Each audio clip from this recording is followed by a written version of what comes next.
Hello, everyone. Welcome to Book and Story World with author Priya Grewal. So I hope everyone had a very Merry Christmas and a wonderful New Year. We're officially in 2026 and I return today with Season 3, Episode 8 of my podcast. So today I thought I would return with reading one of my horror novels out loud. It's called Am I Popular by myself, Priya Grewal. It's a horror, and the subtitle on the front cover is When the Outcome of Receiving Popularity Statistics Turns Deadly.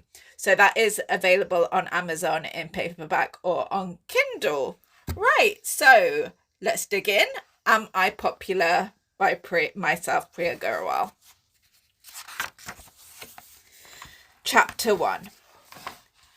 Dahome typed back happily in the joint messenger conversation to his 6 friends. They were discussing what to do with their evening. Dahome was in his second year at the University of Humanities and Technology. It was currently October. First term had just started in mid-September. Dahome had thoroughly enjoyed his first year at university. He had become friends and formed a friendship circle with 3 females and 3 males. There were 7 of them in the friendship circle, including himself. They were all either aged 19 or 20 and did a mixture of English, history, and economics degrees. The females were called Falmos, Kemoy, and Denomlo. The males were called Raziv, Hazid, and Lasez. Dahome enjoyed all of their company.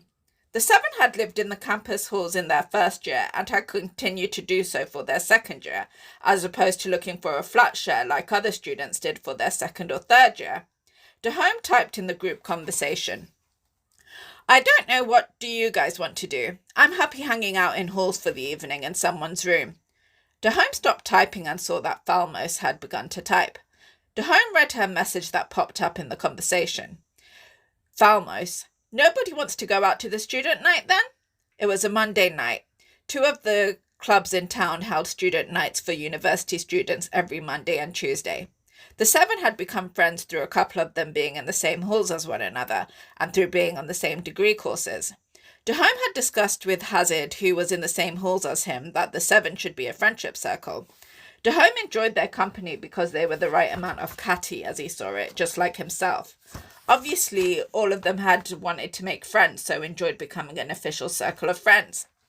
They had been cemented together ever since from the first month of university in first year. The group had attended a student night around once a month in their first year together. Dahome was happy with the friendship circle as all of them were quite attractive. Dahome thought everything was about appearances, so assumed the other students would look in on them and envy them all. Dahome had got jealous of one of the promoters who promoted the student nights via social media to the students. Dahome had convinced the group to start boycotting the events. He had said that their appearances would make the night out interesting for other students. If the group weren't there, then no one would be bothered about going to the social media promoters' student night events. By the end of the first year, the attendance of the group had fizzled out to virtually 0. Now Falmos was mentioning going to one of them again. She must be in the mood for dancing, Dahome thought to himself. Dahome: Falmos, remember our boycotting deal so the promoters' nights flop? Dahome watched as Falmos typed back. I know that, but we want to be seen at least sometimes, even if rarely. Dahome watched as Hazid typed. Let's show our faces next month. It's October. Let's just hang out on campus. Anomlo, Raziv, Kemoy, and Lasez started typing in unison. Agreed, all had typed. Falmos responded. Okay, fine then. Let's hang. Dahome smiled to himself, enjoying getting his own way again. All of a sudden, Dahome glanced at the corner of his screen. A pop-up had appeared on his university email account. Dahome clicked on the pop-up and saw the subject line of the email. The email was titled Popularity Statistics. Dahome frowned and opened up the email. He saw that the email had been sent to the rest of the 6 in the group too. When he looked at the sender, it merely said unknown sender. That's odd, Dahome muttered to himself. He had never seen an email sent by unknown sender before. Dahome frowned and saw that there was an attachment linked to the email. The document was also titled Popularity Statistics. Dahome furrowed his brow for a moment and then clicked on the attachment. Chapter 2. The document opened to display a graph. Dahome frowned looking at it. The title on the document was Class of 2024 Popularity Statistics. Dahome could see that every single member of the year group was listed on the graph. It was a sidebar graph, so every name was listed vertically outside the axis of the graph, and a sidebar with the percentage of popularity of the student was next to every name in the list.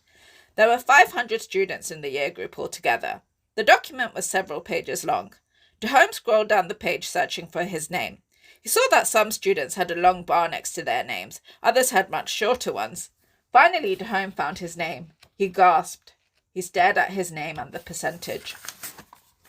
0%, he whispered to himself out loud. Dahome lifted his hands to his face, shaking his head in disbelief. The group conversation was flashing. Dahome opened the conversation and read. Le says, "Are you all reading what I'm reading?" Kemoy, "No, what is it?" Le says, "Open your university email account." There was a pause in the conversation. No one typed anything for a moment. Dahome was still sitting in shocked silence. A few minutes later, Kemoy had begun typing. Kemoy, "You've got to be kidding me. I'm on 0%. How can this be?" Le says, "I know. I can't believe it. I'm on 0% too." Kemoy, "What did everyone else get?" There was a pause, and then Hazard, Falmos, Anomalil, and Raziv began typing. 0% they had all typed. Kemoy, "Dahome?"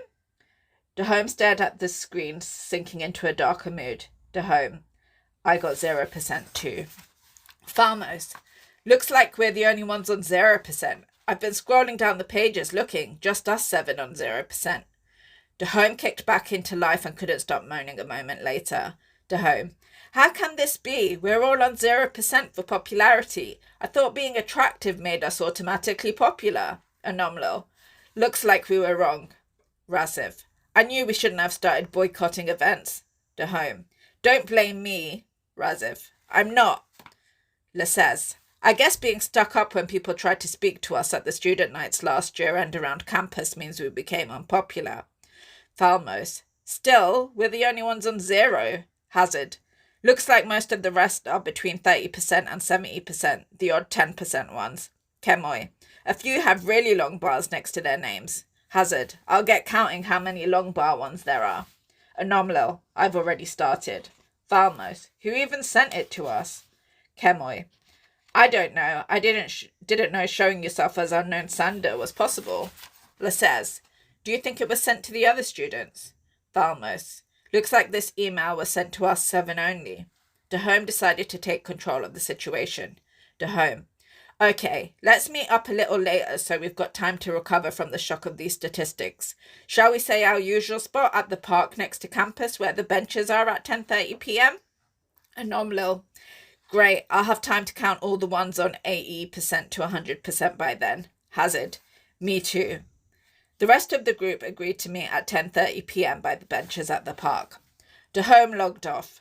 He thought about being on 0% again and grabbed his pot of pens on his desk and threw it angrily against the wall. His pens went flying everywhere. Chapter 3. It was 10:30 p.m. and the group of friends were all gathered in the park next to campus. Most of them sat on the benches while Dahome and Hazard stood. The rest of the park was empty and the streets were quietening down the later it got. Dahome was still in a dark mood. The females, Falmos, Anomalil, and Kemoy looked vicious. Hazard, Lasez, and Raziv looked like they were trying to contain their anger. "I counted," Anomalil told them all. "There are 30 students whose popularity statistic was 80% to 100%. "I got 32, Hazard piped up. "There are 16 girls in the 30 and 14 boys," Anomalil added in. "Your boyfriend Taz is one of them," Hazard added in. "And so is your girlfriend Mayoso," Raziv, Hazard informed them both. Anomalil had started seeing Taz and became a couple with him towards the end of first year. Raziv had begun seeing his girlfriend Mayoso at the end of their first year too. The group of friends were friendly with the pair, but Anomalil and Raziv met up with them mainly in their own time, as opposed to dragging them along to all group meetups. "I noticed," Anomalil remarked viciously. Raziv didn't respond and carried on staring into the air gloomily. "I hate the 30, Lasez added in venomously. I don't care about the in-betweeners in between 30% to 70%, but I want what the 30 have. I want my popularity to be that high, Lissez declared. How will we ever catch up? Falmos questioned. I don't want to start being nice to everyone, Kemoy exclaimed. There, Anomalil responded, tapping Kemoy comfortingly on the back. I don't want to have to try and be nice to everyone for the rest of second and third year either, Hazard added in. Dahome looked at them all in silence. Well, let's not bother trying to catch up with the 30 then, Dahome announced. The rest of the group was silent for a moment. What do you mean? Falmos asked. Let's kill them instead, Dahome declared. Chapter 4. Kill them? Lissez responded in a hushed tone. Yes, Dahome replied. Let's kill them. Falmos's grin started widening. Anomalil and Kemoy glanced at each other excitedly. What about the police? Rassif asked. I'm not saying I'm not interested, but we still have to think about getting arrested, Rassif continued. Who cares? Lissez cried joyously. Let's just do it. Anomalil frowned. I know not all killings and murders are always solved, but we still have to think about the police and getting caught, Anomalil added in. Kemoy frowned. Listen, Dahome said, silencing everyone. The police around here don't do anything. They just sit on their backsides in their offices all day. Has anything ever been done about burglaries around here? No burglar has ever been caught around here. We can do what we want. We'll just wear masks when we do the killings, Dahome announced. We won't get caught. The group went silent again. A few grins began to appear on the group's faces. Hazard put his hand in the air in the middle of the group. I'm in, Hazard declared, waiting for the rest to respond. Me too, Lissez announced, clapping his hand on top of Hazard's. Dahome continued to watch the group silently, waiting. I'm in too, Falmos declared quietly, standing up and putting her hand on top of Lissez's. Kemoy stood up. I'm definitely in, she cried joyously, slapping her hand on top of Falmos's. Anomalil and Rassif were left. The group all looked at themselves. This means killing Miyoso and Taz too, Dahome told them both. It's up to you guys to choose, Dahome stated. Rassif and Anomalil glanced at each other. Anomalil stood up. She placed her hand on top of the pile of hands, pledging herself to the evil deed. I don't care about Taz anymore, she announced to them all. Not when he's on 99% popularity and I'm on 0. He can die and die again for it, Anomalil declared. Love it, Dahome stated, grinning. Everyone turned to look at Rassif. Rassif took a deep breath.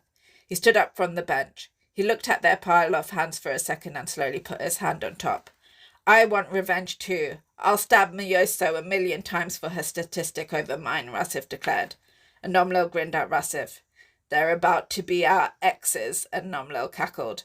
Dahome looked at them all. He placed his hand finally on top of their pile of hands. Time to kill, he declared, smiling the widest grin he had ever grinned. Chapter 5. Everyone ready? Dahome whispered to the group. All of them were crouching and hiding in the bushes of the park they had decided to become killers in. They had a clear view of when 7 females would be returning from a student night at a club called Vexim. Dahome and the group had looked on social media and saw that 7 of the girls whose popularity statistics was 80% to 100% were friends with one another and had clicked attending on the guest list on the event page. Fortunately, their halls were on campus, so the group, under Dahome's instruction, had agreed to wait in the bushes of the park, and as soon as they saw the females go past, they would leave through the open gate of the park and then stab and slit the throats of the females. They had brought rucksacks with them. Dahome and Hazard had managed to find the group werewolf mask to wear in case there were any hidden cameras around. They had also managed to find them all 7 dark blue cloaks to wear over their clothing too. Most people stayed until 3 a.m. at the student nights. The group predicted the girls would return at around 3:30 a.m., guessing they would probably get a taxi back. The group had met in the park and changed into their outfits. They had put the masks on and cloaks over their clothing. They had rucksacks to stuff the cloaks and masks into after the killing was done. After they had done their evil deed and killed the girls, they were going to rush into the bushes again, stuff the masks and cloaks into the rucksacks, sneak through the rest of the bushes and leave the park via the back entrance, and then stroll normally towards the back entrance of the university campus, and help each other over the wall as the back gate was locked at this time. They couldn't see any cameras around, but just as a precaution, the group were ensuring their faces couldn't be seen on any CCTV just in case. Dahome looked around and grinned inside his mask. He grinned looking at the group in their werewolf masks and dark blue cloaks. He was so happy they had all agreed to killing the ones whose popularity statistics were on 80% to 100%. He felt like a little kid again who was getting his own way. I knew I chose the right people to hang around with, Dahome thought to himself. The group had pledged not to use any of the names out loud of the ones they were killing. They liked devaluing them all by splitting them into sections and referring to them as the 7 females or those 4 guys for another section of the popular. It was 3:25 a.m. The group didn't make a sound. They watched at the entrance of the university campus. A breeze rustled the bushes. Suddenly, 2 cars pulled up near the entrance to the university campus. Dahome saw that it was a taxi firm. The girls spilled out of the 2 cars. They were all wearing sparkly dresses and in heels. The 2 taxis sped away. The girls began tottering along the road towards the entrance of the campus. Now, Dahome whispered. Every single member of the group had a knife in their hand. 7 knives, 1 each for all of them. They were also planning to stuff the knives into their rucksacks afterwards. The group, as quietly as they could, followed Dahome's order and slipped out of the bushes. They went through the open gate of the park. They all at once rushed towards the girls, grabbed 1 each, stabbed each girl, and then slit their throats to ensure the kill. The girls barely had time to make a sound. Dahome's victim only had time to make a whimper, and when he slit her throat, he felt the life leave her body. He threw her body to the ground, the others doing the same. He kicked his dead victim once and hurried to the bushes, cackling. The rest of the group followed him, cackling as well. They stripped off their cloaks and masks and stuffed their bloody knives along with the cloaks and masks into the rucksacks. They didn't want to leave a trail of blood, so had decided to wash the knives when they were back in one of their rooms. Dahome, still crouching in the bush, glanced at each one of his friends' faces. Lascelles was grinning. Kemoy looked excited. Valmos's eyes were wild. Hazard was grinning a toothy grin, flashing all of his teeth.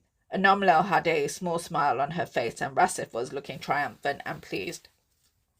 Dahome didn't say another word. He gestured for them to leave by nodding towards the exit. The group followed him as he led them through the bushes towards the back entrance of the park. The group exited through the back gate. As planned, the group walked down the road and entered the campus through the back entrance by helping one another climb over the wall as the back gate was locked. They all went to Hazard's room to celebrate. Chapter 6. Oh, that felt good, Lascelles said gleefully, laying back on Hazard's bed. Anomalel and Falmos were washing the blood off the knives in the shower of Hazard's ensuite bathroom. Rassif was standing. I felt so powerful ending their existence, Rassif exclaimed joyfully, pacing around the room. Woohoo! Dahome celebrated. 7 down, Kemoy said happily. Hazard was jumping up and down in excitement. A few moments later, Falmos and Anomalel returned from Hazard's bathroom. They both had the knives in their hands. As good as new, Falmos declared happily. The rest of the group looked at the knives. They were all shiny and silver again, no blood on them. The girls had also used a towel to dry the knives. Dahome went to look in the bathroom. Oh, and you haven't even left a speck of blood in Hazard's shower or bathroom floor, Dahome praised the 2 females. We're professionals, Anomalel said proudly. The rest of the group went to have a look in the bathroom and praised the girls. Falmos and Anomalel made sure that there was not a speck of blood left, using the shower head to wipe away the blood from the knives, and the bloody water had escaped down the sink. The girls had then dried the knives with towels given to them by Hazard and wiped the shower room floor and bathroom floor. The rest of the group praised Falmos and Anomalel too. The 2 females put the knives back into the rucksack and placed the rucksacks as agreed into Hazard's wardrobe closet. The group relaxed again, Lascelles laying on the bed. Anomalel, Falmos and Kemoy sitting on the floor. Rassif sitting on a chair by now, and Dahome and Hazard standing. I wonder when the bodies will be found, Falmos said happily. The group made sure they were speaking in quiet voices so they couldn't be heard by Hazard's neighbours in the halls. They got what they deserved, Dahome exclaimed happily. He did a little dance of happiness with a little wiggle. That's what they get, Rassif agreed happily, for being so popular and us on nothing. I can't wait to kill Miyoso, Rassif added a moment later. I can't stand the sight of her knowing what I know. I hate faking it and pretending to be all loved up. Falmos stood up and put a hand on Rassif's shoulder. Won't be long until we get her. Don't you worry, Falmos said to him viciously. And Taz, Anomalel added in. The group began to laugh all together. Suddenly they heard the sound of a police siren. Dahome glanced at Hazard's clock radio. It was 4:15 a.m. "Let the fun begin," Dahome said gleefully. Chapter 7. "I love all this drama," Anomalil revelled. 2 days had passed since the bodies of the 7 females were found. The group had celebrated, cheering quietly. 7 down, 23 more to go. The group had watched and waited and hung around campus like everyone else did. The police had stayed on site for the day. News cameras had turned up. Lectures had been cancelled for 3 days. The group enjoyed the attention their university was getting on the news. They laughed when their parents called them to make sure they were okay. "I knew no one would leave campus," Hazard said happily as the group sat on the grass in campus under a tree, no one sitting near them. "Everyone just starts listening to the radio or flicking through music channels in their homes and everyone gets dumbed down and forgets," Hazard said happily. "Everyone's living in a dumbed-down bubble," Anomalil exclaimed happily. "I told you there was nothing to worry about with the police," Dahome added. "They were only on campus for 1 day and then took their yellow tape away with them showing the entrance being a crime scene." Dahome began to laugh. The rest of the group smiled slyly. "So," Kemoy began, "when, where and who do we strike next?" Falmos grinned. "I have a plan," Falmos told the group. Chapter 8. Tyrell read the note out to his 3 friends, Darrow, Dirk, and Mick. It was 7:30 p.m. and they had all been hanging around in Tyrell's room when the note had been slipped under his door. The written note said, "Hi, we're 4 females who have been admiring you and your 3 friends from afar. All 4 of us are attractive. Meet us in the woods around 15 minutes from here in the center part if you all want to have some fun, if you get my drift, at 9 p.m. Tyrell finished reading the note and showed his friends the wink at the end of the note. "Whoa," Mick said, smiling gleefully. "Admiring us from afar, huh?" Dirk commented happily. Darrow laughed excitedly. Tyrell opened his room door to see if the girls were still around. There was no sign of anyone in the corridor. Tyrell closed his door. "No one there," Tyrell told his 3 friends. "What do you all think?" Tyrell asked them all. "Let's go," Mick exclaimed excitedly. "Yeah," Dirk and Darrow shouted happily. Tyrell grinned. "Okay, I'm game if you all are," Tyrell said, folding up the note and leaving it in his room. The 4 males knew which woods the girls who had left the note were talking about. At 8:30 p.m. they made their way to the woods, talking happily. "Wonder how much action we're going to get," Darrow cheered happily. "Who knows?" Tyrell responded, smiling. All 4 of the males giggled happily. "We're irresistible," Mick shouted happily, jumping as the 4 males made their way to the woods. "All the women want us," Darrow cheered happily. The 4 males paused for a moment as they reached the woods. "Here goes," Tyrell said jollily. The 4 males made their way to the center of the woods. There was a circular clearing in the middle of the woods, a few minutes in from what Tyrell remembered. The 4 had found the woods when they explored the area when they first began university in their first year. Tyrell and his friend stopped once they were in the center of the woods. The girls weren't there yet. The sky had darkened and a full moon was out. "Not here yet," Mick shouted happily. "What time is it?" Darrow asked. Dirk checked his watch. 8:55 p.m., Dirk responded. "Whoa," Mick shouted, taking his t-shirt off. "I'll show those girls a good time." The males laughed and stood around the clearing, waiting. Tyrell glanced at the others as a minute went by. He glanced at Dirk and saw Dirk's eyes widen.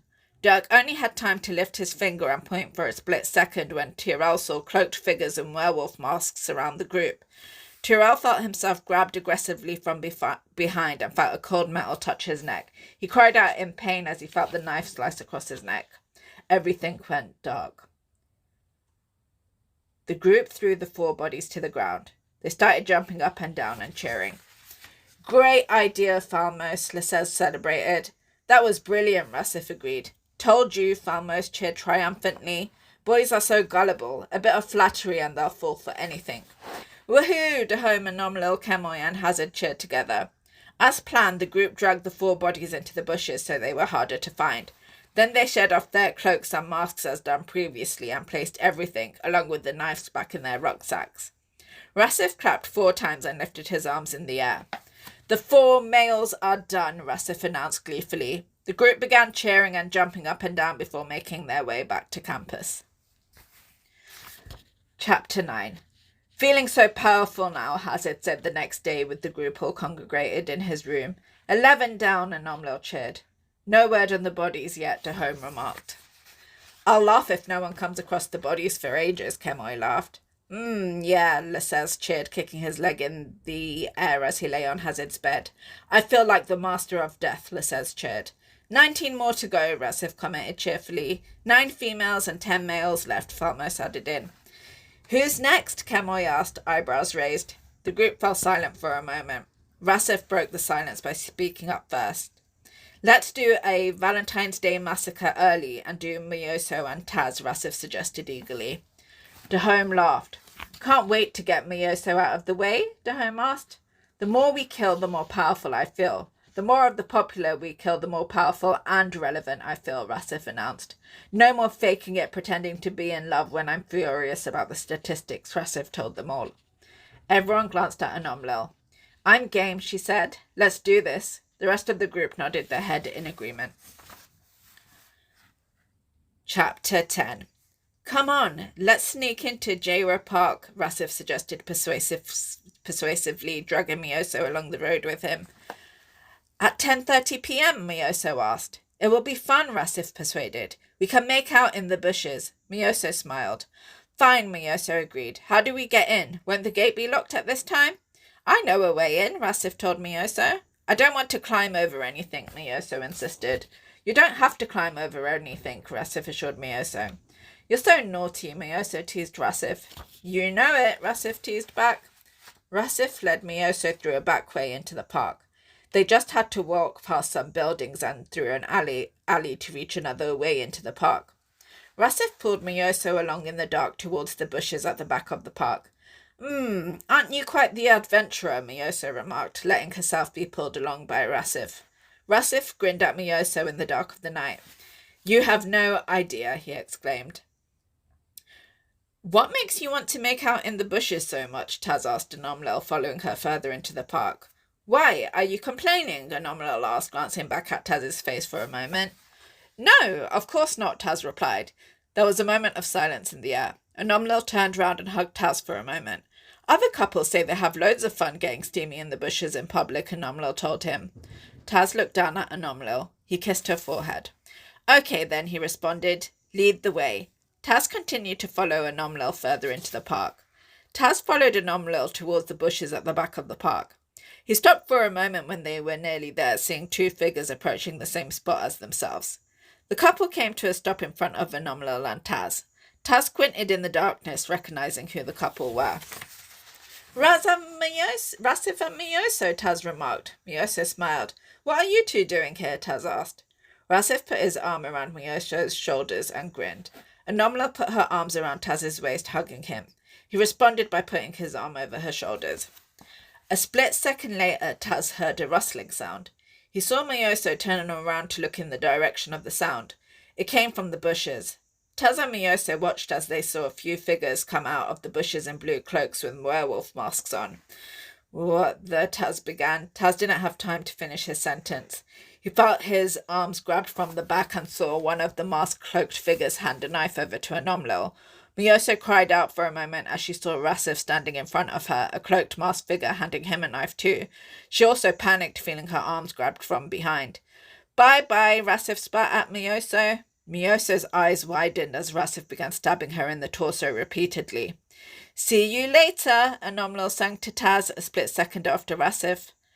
Taz's eyes also widened in shock as he saw Anomlil bring the knife plunging down on him.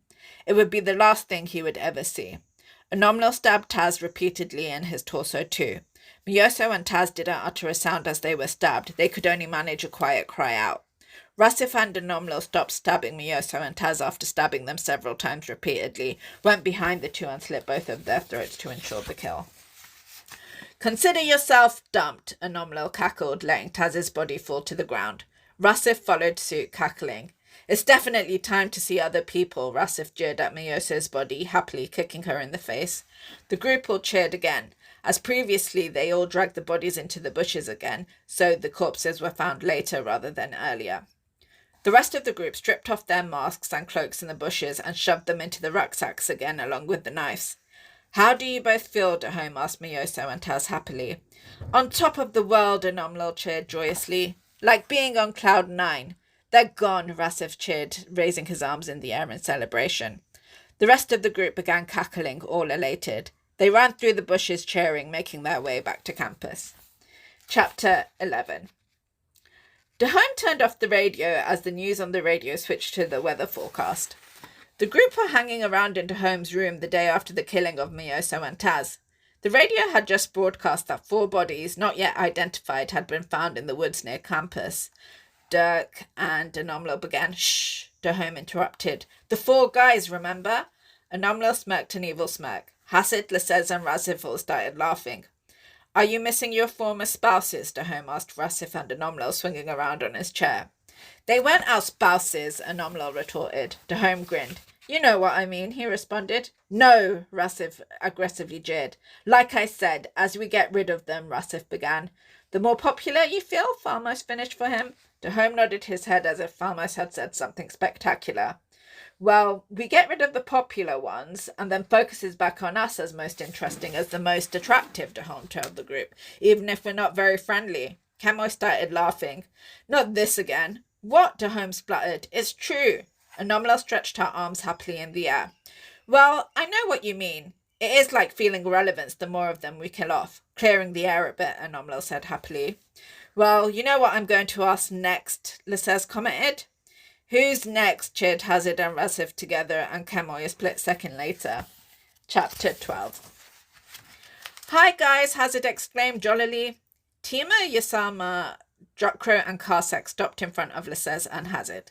The 4 were flatmates, 2 females and 2 males. They had just popped into the small supermarket near their flat to buy their meals for the week. It was 8:30 p.m. on a Monday.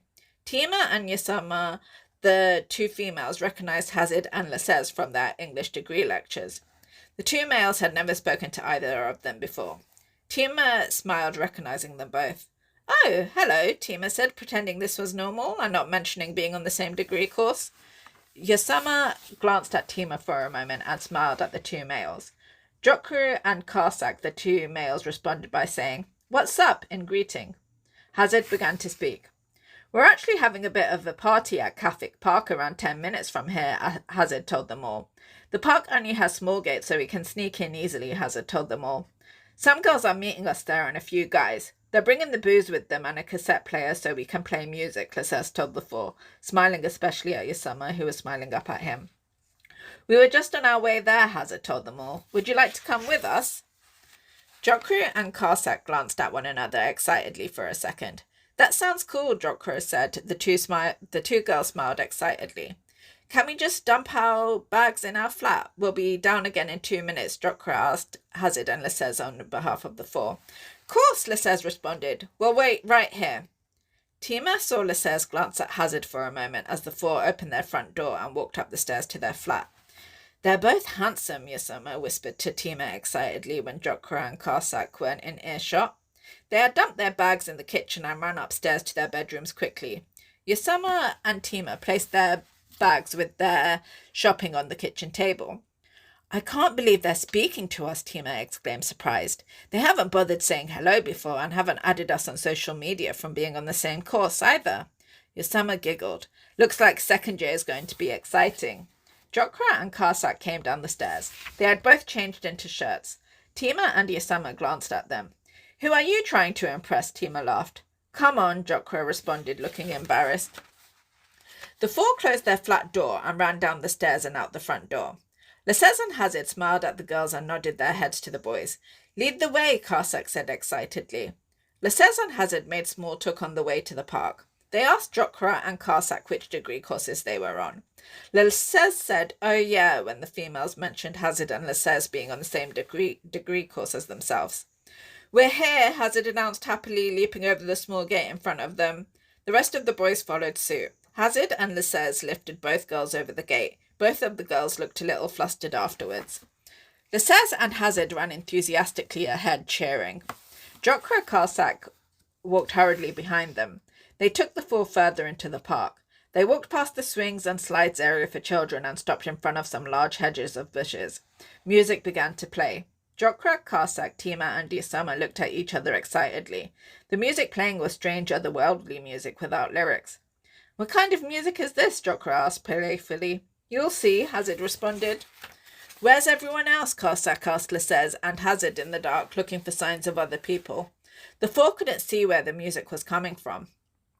Tima gasped as she saw figures in blue cloaks with werewolf masks rush out of the large hedges of bushes and grab all four of them. The 7 figures grabbed all 4 of the flatmates and stabbed them all repeatedly, slitting their throats as usual to make sure they were all dead. Ah, Rassif groaned happily, werewolf mask still on, outstretching his arms in the air to either side of them. Feels so good. 4 more down, Rassif added. Let's dump them in the bushes, Anomlal instructed. The 7 dragged the corpses as usual into the bushes, leaving them there. The girls began giggling.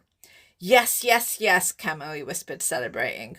The group left the hedges, moving to another section of bushes, and shed off their cloaks and masks as usual, and stuffed them along with the bloody knives into the rucksack, taking the cassette player with them, switching the music off. Let's party, Falmo said happily. The group cheered, feeling all-powerful. They felt indestructible. They felt like they ruled the world, being able to dispose of whoever they wanted, whoever angered them by making them jealous. Whose room shall we celebrate in? Dahome asked the group of evil killers. Chapter 13. That was great scouting out, Dahome said a few days later in Rassif's room. The group was still elated about their most recent killing. Dahome was still complimenting Lascelles and Hazard for their scouting out of the 4 flatmates days later. Watching and waiting and then cornering them after coming out of the supermarket, Dahome cackled delighted. And then calling us to let us know to get to the park once he saw them go into the supermarket, Kemoy added. The rest of the group began clapping. Anomlal scratched her head for a moment. What were their names again? Anomlal asked the group. The group started laughing along with Anomlal. Falmos began to speak, saying, Yasama, shh, Dahome screeched again. I was just kidding, Falmos responded back. Right, Rassif said, clapping his hands for a moment. We're 17 down, and no more bodies have been found yet, Lascelles added. Can't believe no one has been into the bushes of those parks yet, Kemoy laughed. No more mention of the 4 corpses found in the woods yet either, Hazard added happily. Dahome smirked. 17 down, Dahome cheered, swinging around on Rassif's chair. I feel all-powerful, Rassif celebrated again. 13 more to go, Dahome said. Over halfway, he celebrated again. And then campus will be ours again, Dahome exclaimed jovially. Yep, Falmos agreed happily. Let's get planning the next one's demise. Chapter 14. It was Friday 31st of October, Halloween, around 8:30 p.m. The group were excited to do their next kill attempt on Halloween specifically. The group had milled over ideas for a while. They had decided to say no to tricking anyone into going on dates with them individually, as the future victim may tell someone who they were meeting up with. The group had decided to keep everything spontaneous like the previous kills, so no one would know that the group's future victims were ever with the members of the group. Dahome, Lascelles, Hazard, and Rassif were waiting in Dahome's room for a call from the girls. Falmos had found out that the next 5 popular males on the group's evil hit list played football in a hall near campus on Friday evenings. Falmos, Anomla, and Kemoy were stalking the 5 males, waiting for them to leave the park. The plan was to lure the 5 males to J-Rob Park, as the bodies in the bushes hadn't been discovered yet. The group decided that this was where the next kill should take place. As planned, one of the girls would secretly call Dahome on his phone to confirm the 5 males' attendance to the pretend Halloween get-together in J-Ra Park. The girls were using the same story as previously about having a Halloween party in J-Ra Park with some other guys and girls who were bringing the booze and the music. The group thought the sound of a Halloween party sounded even more exciting. Suddenly, Dahome's phone vibrated and lit up. Dahome quickly answered his phone, seeing Kemoy's name pop up. Good to go, Kemoy whispered down the phone and then hung up. It's showtime, Dahome announced to Lascelles, Hazard, and Rassif. The 4 grabbed their rucksacks and hurried away to J-Ra Park. Rassif, Hazard, Lascelles, and Dahome waited in the bushes again in their blue cloaks and werewolf masks. Rassif cried, ahoo, as they waited, impersonating a werewolf. The other 3 laughed quietly as they waited. The 4 heard voices and saw the 5 males with the Nomlil, Kemoy, and Falmos approaching them from a distance. The 5 males sounded jolly as the females led them towards the bushes. Dahome grinned underneath his mask, getting his knife ready. The 4 waited in the bushes until the 5 males were right in front of them. The 5 males' eyes widened as the 4 cloaked and masked figures jumped out at them, grabbing them all from behind. The 3 girls laughed, grabbing one of the males together. Drop your knives and put your hands up where we can see them, a loud voice erupted. What the? Dahome said out loud, looking up. In front of them in the field stood an army of police officers, guns in the air and torches shining across the field at them all. Dahome felt his victim quiver in his arm. Dahome still had hold of his victim. Dahome whispered quietly to the group, "Forget them." All of the group, apart from Rassif, raised their knives in the air to kill the 5 males. At the exact same moment, Rassif dropped his knife and put his hands in the air. Gunshots were fired at the rest of the group as they tried to slit the throat of the 5 males in their arms. Rassif watched as Anomlil, Falmos, Kemoilises, Hazard and Dahome fell to the ground dead. He still had his hands in the air. The police rushed towards Rassif and tackled him to the ground, putting his arms behind his back and cuffing him. Other police officers helped the 5 males get to their feet and took them away from the scene. "I didn't do anything," Rassif shouted as the policeman dragged him out of the park to a police car. "You got caught red-handed murdering, killing scum," a female police officer said to Rassif as they hurled him into the back of the police car. Rassif fell silent, not knowing what to do or say without the rest of the group. Chapter 15. Rassif was sitting in the interview room at the police station. 2 detectives sat before him, questioning him. One was male, one was female. Rassif knew there was no point in trying to lie and had admitted to all the killings. "How did you work out it was us?" Rassif asked. The detectives glanced at one another. "After the 4 bodies in the woods were discovered and finally identified, we began keeping an eye on the campus halls from a distance. We had a couple of detectives in a normal car to look out for anything suspicious," the detectives told him. "When they saw you 4 leave campus with your rucksacks after 8 p.m, they decided to call it in. The detectives followed you and told the rest of us where to find you all. We walked in on the horrific scene. Thankfully, we saved the 5 males from your evil ways," the female detective told Rassif. Rassif snorted. "Something funny?" the male detective asked Rassif. Rassif just smiled, not saying anything. "Tell us if you've killed any more. If you don't, we can make life very difficult for you in prison," the female detective told Rassif. Eventually, Rassif told the detectives about all the other killings and where to find the bodies. The detectives looked at him in shock and disgust. 17! You killed 17 people, the male detective asked, horrified. "Well, it was about to be 22, Rassif responded, sounding annoyed. The female detective slammed her hand on the table. Rassif then told the detectives about killing his girlfriend Miyoso and Anomlil's boyfriend Taz.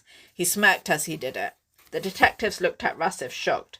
"Why? Why would you and the group, as you called them, do this?" asked the male detective. Rassif hesitated before saying, "We were sent these popularity statistics. All 7 of us were on 0%, Rassif admitted truthfully, for an easier life in prison, hopefully. Rassif went into detail, telling the detectives all about the popularity statistics and how it had all begun. "Popularity?" the female detective said in disbelief. "All of this was about popularity?" she asked, dismayed. The male detective stared at Rassif, dumbfounded. "Yeah," Rassif continued. "So we thought we'd start with the 7 females," Rassif carried on. 7 females, the male detective shouted, losing his temper. 7 females. They had names, you sick, twisted freak. Jessica, Liana, Mino, Carly, Venus, Saram, and Nasia, the male detective roared. Rassif smirked again. "So," he retorted. "We call them all the 7 females or 4 males," Rassif began to laugh. The male detective stared at him, shaking his head in disbelief. "You're pure evil," the female detective told him. Rassif leaned back happily on his chair. "Who sent the popularity statistics?" the male detective asked Rassif. "I don't know," Rassif responded. "It just said unknown sender." The detectives glanced at one another. "Well, we'll try and discover who sent them in the first place," the male detective told Rassif. "By the way," the female detective told Rassif, smirking a little victoriously, "you're not going to prison. You're being extradited to a country where execution is legal for killing murdering scum like yourself," the female detective gloated. "What?" shouted Rassif. "No, I thought all I'd get was prison time." "No," Rassif shouted. The female detective responded with, "Interview terminated," and stopped the tape recorder. The 2 detectives stood up and left the room. Rassif stood up and began banging on the locked door. "Get back here! I don't want to be executed." No one responded. Rassif sat back on the chair after a moment of disbelief. Suddenly, the door opened and a male walked in. The male had red hair and walked smoothly. He sat before Rassif. "Who are you?" Rassif asked the stranger, who looked like he was in his early 40s and handsome. "I sent you the popularity statistics," the stranger said, grinning. Who are you?" Rassif asked, trying not to splutter. The stranger replied. "Call me Satan," the stranger roared venomously. "What?" Rassif shouted. Satan began to laugh a dark, evil laugh. Suddenly his eyes turned from ebony to red. He continued laughing as Rasif tried not to scream, witnessing magic and powers for the first time. Well, why? Rasif asked, not knowing what to say to the stranger, telling him he was Satan. Just how I get my kicks, Satan informed him. My entertainment, if you would like. Sending popularity statistics to a bunch of brats and seeing what you do about it. Evil was a great choice. Sorry about the getting caught bit and execution, though. Toodles, Satan announced, suddenly disappearing by teleporting out of the room. Rasif stared at the empty air in front of him, thinking about him being entertainment for Satan and turning evil, and being told he was going to get his comeuppance and be executed. Rasif felt like he was a puppet, Satan the puppet master running the show the entire time. He had fallen hook, line and sinker for Satan's popularity statistics, taken the bait and decided to kill and end lives over it. Now it was he whose life was going to be ended. No! Rasif screamed into the air. He heard Satan's laugh sound in the air. No! Rasif screamed and screamed. I don't want to die, Rasif shouted into the air. No one responded. Rasif began crying, putting his head on the interview table, trying to come to terms with the fact that he wasn't going to exist anymore, just as he'd done to the 17 he had killed with the group. Rasif continued to sob and cry and shout, no one responding, as he knew deep down evil had got its comeuppance. The end. Okay, so I hope everyone enjoyed my horror story. The evil characters got caught in the end and killed themselves, so yes, I feel they did get their comeuppance. So I hope everyone enjoyed Am I Popular by myself, Priya Grewal. It's available on Amazon in paperback or on Kindle. I will return next Wednesday with my next episode 9. Take care, everyone. Have a fabulous week. Bye-bye.